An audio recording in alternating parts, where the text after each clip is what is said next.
I think, yes, we will need the continuity of keeping Boris Johnson as our Prime Minister. Many people will be thinking, who on earth could be a better alternative? You know, at least it's sort of a situation of the better the devil you know.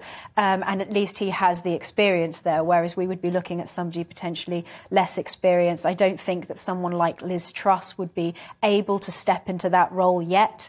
And so I think, given the situation and the other options available, it's possible that Boris Johnson could see himself saved by this.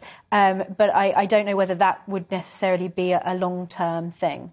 I mean, where do you stand on Boris the man and his suitability for the role? I mean, I found myself to be pretty agnostic, if not anti-Boris. I think Boris is lovable and affable, but huge question marks over his suitability to hold the highest office in land. But I find myself having buyer's remorse over those views at the moment for the same reasons that you've said. You know, is this the moment for change at the top? And will this actually encourage the Prime Minister to double down and do good in that role? Buyer's remorse is a fantastic way of putting it, because I feel like I have buyer's remorse over this as well. I was a huge Boris fan. I'm a Conservative voter. I was absolutely true blue in the last election. I was almost emotional when I saw them take Deanna Davison win Bishop Auckland's seat, and then Bishop had gone blue, and I think many people felt the same.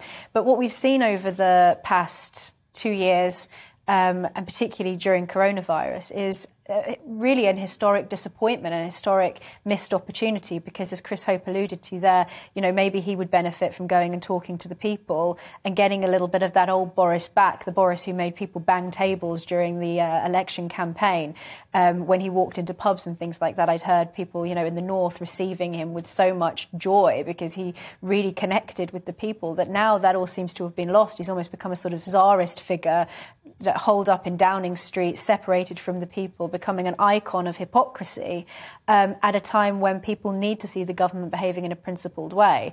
And I think that the whole situation around Partygate has the potential to completely undermine not only trust in the Prime Minister, but also trust in the democratic process. And I don't know whether, as you were saying, the situation unfolding around Ukraine, if Sue Gray's report comes back finding that the rules were knowingly broken, I don't know whether that will be enough to convince those MPs who are sitting on the fence, not sure whether they want to put in those letters of no confidence. I'm not sure whether that will be enough to prevent them from doing that.